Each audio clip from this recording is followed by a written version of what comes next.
انبیاء اپنی قبروں میں حیات ہیں، زندہ ہیں، لیکن ان کی زندگی کیسی ہے؟ بہت سے لوگ کہتے ہیں الانبیاء احیاء فی قبورہم یصلون، یہ حدیث ضعیف ہے، جھوٹ بولتا ہے، یہ حدیث ضعیف نہیں ہے۔ اس حدیث کو سینکڑوں محدثین نے صحیح بتایا ہے، اور جس راوی پر تم کو کلام ہے اس نام کے دو راوی ہیں، ایک ثقہ ہے ایک ضعیف ہے۔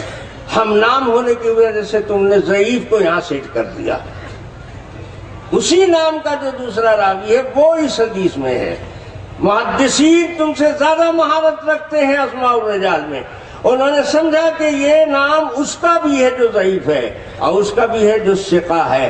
یہاں پر اس روایت میں ثقہ راوی ہے کیونکہ اس کا استاد اور اس کا شاگرد دونوں اس ضعیف سے تعلق نہیں رکھتا ہے، تو استاد اور شاگرد کو دیکھنے کے بعد متعین ہو جاتا ہے کہ یہ جگہ ثقہ راوی کی ہے، وہ ثقہ راوی ہے، اس ضعیف کا ہم نام ہے، تو ہم نام ہونے کی وجہ سے اس پر ذوف کا حکم نہیں لگے گا، اس کو تو محدثین نے ثقہ لکھا ہے۔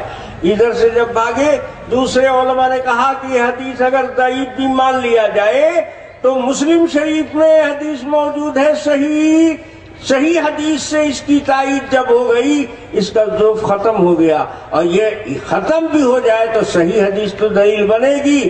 جناب رسول اللہ صلی اللہ علیہ وسلم معراج کی رات جب تشریف لے جا رہے تھے بیت المقدس کی طرف، تو حضور پاک صلی اللہ علیہ وسلم فرماتے ہیں رأیت موسیٰ قائما یصلی فی قبرہ، میں نے موسیٰ علیہ السلام کو کثیب احمر کے پاس دیکھا کہ اپنی قبر میں کھڑے ہو کر نماز پڑھ رہے تھے۔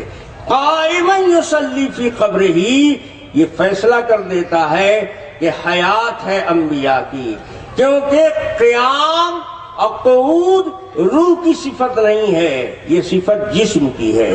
قیام جسم کو چاہتا ہے تو قائم یصلی فی قبرہ، اور وہ روایت جس میں انبیاء کے نماز پڑھنے کا ذکر ہے یہ دونوں روایت ہم مانا ہے۔ قیام بلا جسم کو ہوگا نہیں، روح نہ قیام کرتی ہے نہ سجود کرتی ہے۔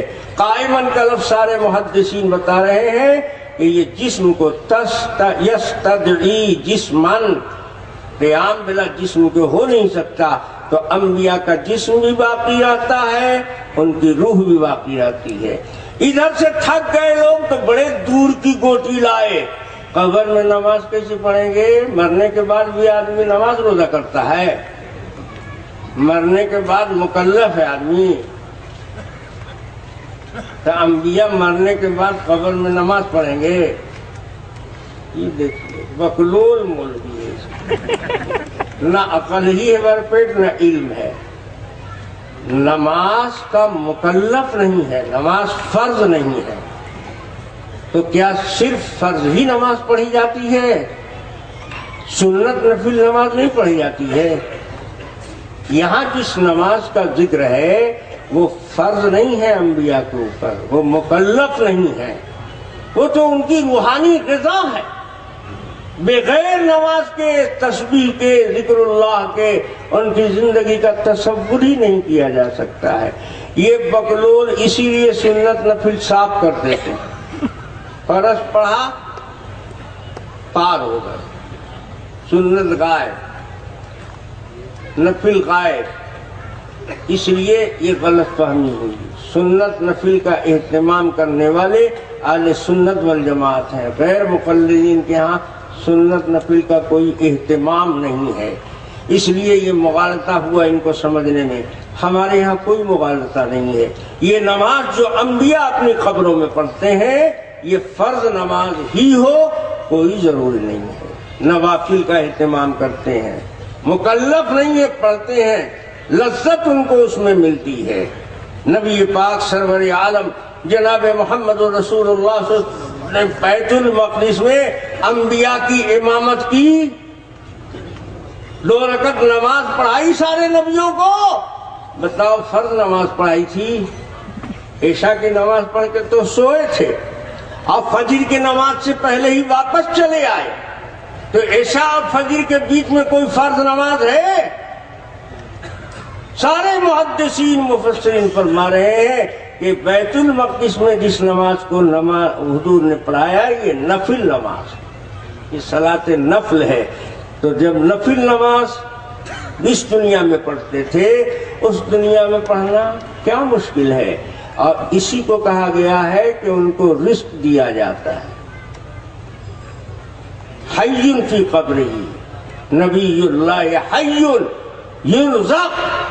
ابھی پاگل لوگ کہتے ہیں یہ ٹکڑا حدیث کا ثابت نہیں ہے سوائے ابن ماجہ کی کسی اور سند سے۔ بتاؤ، یہ ابن ماجہ ڈھونڈ رہے ہیں، قرآن میں لکھا ہوا ہے۔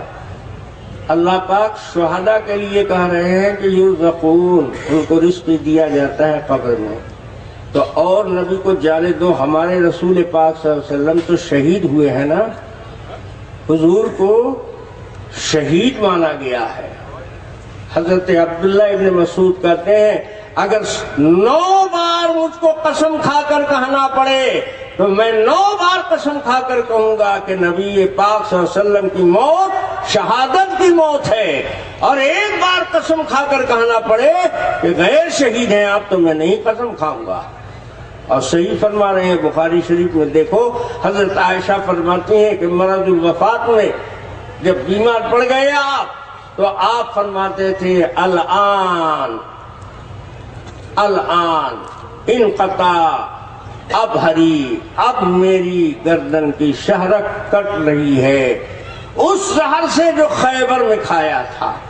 خیبر میں جو زہر کھلا دیا تھا یہودیہ نے، اللہ کے نبی نگل تو نہیں پائے تھے لیکن چبایا تھا۔ حضور فرما رہے ہیں وفات کے وقت کہ وہ زہر ابھر گیا ہے اب، اور میری شہرت کٹ رہی ہے۔ تو موت تو زہر کی وجہ سے ہوئی، تو شہادت کی موت ہوئی نا۔ اللہ کے نبی کے شہید ہونے پر بڑے بڑے اکابر محقق علماء کا اجماع ہے۔ عبداللہ ابن مسعود جیسا جلیل القدر صحابی 9 مرتبہ قسم کھا کر کہنے کے لیے تیار ہے۔ تو جب شہداء کو قبر میں رزق دیا جاتا ہے، انبیاء کا رزق تم کو سمجھ میں کیوں نہیں آتا ہے؟ اور نبیوں کا نہ سمجھ میں آئے، لیکن نبی اعظم سرور کائنات جناب محمد رسول اللہ صلی اللہ علیہ وسلم تو شہید بھی ہیں، تو ان کے رزق دیا جانا تو بالکل ثابت ہے۔ اور رزق سے تم کیسے سمجھے کہ یہی کھانا پینا، یہ محاورہ بھی ہے۔ خوراک جس چیز سے بہت زیادہ تعلق ہوتا ہے، جس کے بغیر مضطرب بے قرار ہو جاتا ہے آدمی۔ اب ایک آدمی کو عادت ہے ٹی وی دیکھنے کی، جب موقع ملا 5 منٹ پر ٹی وی، تو لوگ کہتے ہیں بھائی اس کی تو خوراک ٹی وی ہے۔ تو کیا مطلب ٹی وی کو کھا جاتا ہے؟ خوراک بولا جاتا ہے اس چیز کو بھی جس سے تعلق بہت زیادہ ہو، جس کے بغیر اس کے زندگی کا تصور ممکن نہیں ہو، جس کے بغیر مضطرب ہو جائے۔ اور پھر خوراک سے ضروری نہیں ہے کہ رزق اسی دنیا کا ہو، جنت کا رزق بھی تو رزق ہی کہلاتا ہے۔ رسول پاک صلی اللہ علیہ وسلم کو جنت سے رزق اس دنیا میں مل جاتا تھا، تو اس دنیا میں جنت کی رضا کا اور رزق کا ملنا یہ زیادہ تعجب خیز ہے کہ اس دنیا کے بعد برزخ کے عالم میں زیادہ تعجب خیز ہے۔ یہاں والا مان لیتے ہیں اور وہاں والے میں تم کو شک لگ جاتا ہے، شبہ لگ جاتا ہے۔ حضور پاک صلی اللہ علیہ وسلم کو اللہ تعالیٰ یہاں کھلا دیتے تھے کون چیز؟ اس دنیا کا کھانا پینا نہیں، جنت کا۔ حضور نے صحابہ کو حکم دیا روزے کو روزہ مت رکھا کرو، مسلسل روزہ مت رکھو، دن بھی روزے سے، رات بھی روزے سے، پھر اگلا دن بھی روزے سے، ایسے روزہ مت رکھا کرو۔ صوم وصال کہتے ہیں اس کو شریعت کی اصطلاح میں۔ وصال کے روزے سے حضور پاک صلی اللہ علیہ وسلم نے منع کر دیا، لیکن خود نبی پاک صلی اللہ علیہ وسلم کبھی کبھی اس طرح روزہ رکھتے تھے، دن میں بھی نہیں کھایا، رات میں بھی نہیں، اگلے دن بھی نہیں۔ تو کسی صحابی نے پوچھ کیا کہ یا رسول اللہ آپ ہم لوگوں کو منع کرتے ہیں اور خود تو آپ رکھ لیتے ہیں ایسا روزہ؟ تو حضور پاک صلی اللہ علیہ وسلم نے بڑے سخت لبے لہجے میں فرمایا ایکم مثلی لست کاحدکم یطعمنی ربی ویسقینی، میں تمہاری طرح ہوں اور تم میری طرح سے ہو، مجھ کو تو میرا اللہ کھلا بھی دیتا ہے پلا بھی دیتا ہے، تم کو پتہ بھی نہیں چلتا ہے، نظر بھی نہیں آتا ہے۔ تو جنت کا کھانا اس دنیا میں اگر نبی کے لیے آ جائے اور اس کا بخاری میں تذکرہ ہو، مسلم میں تذکرہ ہو، تو ابن ماجہ کی روایت میں یوں زخ سمجھ میں نہیں آ رہا ہے، سمجھ سے باہر ہو گیا۔ میرے بھائیوں، تمہارے پاس سمجھ ہی کتنی ہے، مجھے تو بہت لمبا سفر کرنا تھا، بات سے بات نکلتی چلی گئی اور ایک ہی مسئلے پر میں بہت لمبا ذرا